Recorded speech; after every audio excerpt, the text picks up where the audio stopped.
for America's agricultural producers. This week, the House Agriculture Committee began the markup process of the 2024 Farm Bill. The markup process is the final step before a bill is presented to the House or Senate for debate. The Farm Food and Now Security Act does that.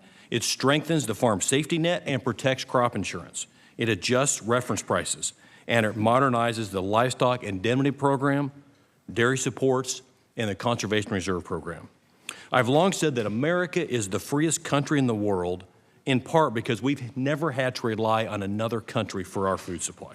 This bill puts new limits on enrollment into these programs, despite the fact that in the Commonwealth of Virginia, 51% of applications submitted by Virginians for conservation and technical assistance programs created by the Inflation Reduction Act were rejected due to insufficient federal funds. And only 39% of Virginia's applications to EQIP and CSP were successful in 2023. We know that these vital conservation programs are already oversubscribed and underfunded.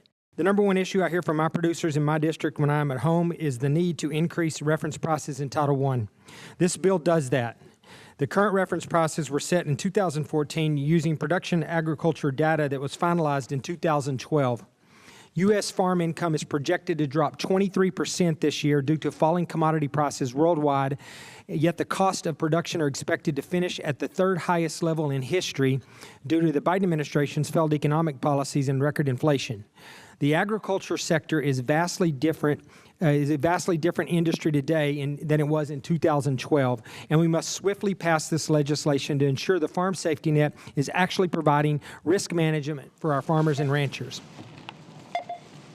The current language of the House Farm Bill limits the growth of the Supplemental Nutrition Assistance Program, known as SNAP, to a cost of living adjustment in each of the next 5 years. The Secretary of Agriculture would no longer be able to adjust SNAP eligibility or benefit schedule in response to economic conditions. Frankly, I was shocked to learn that Chairman Thompson's proposal would effectively cut SNAP by $30 billion. Using SNAP as a pay-for was never on the table for me or any of my Democratic colleagues. You cannot simultaneously claim that the $80 billion cut is just a budget gimmick and simultaneously use it as a pay-for. This proposal takes away up to 2 days of food per month from hungry veterans, children, and seniors. Now, I would also like to take a moment, thank you, Mr. Chairman, to dispel any rumor that this legislation cuts benefits to those in need. Saving and cutting are not the same.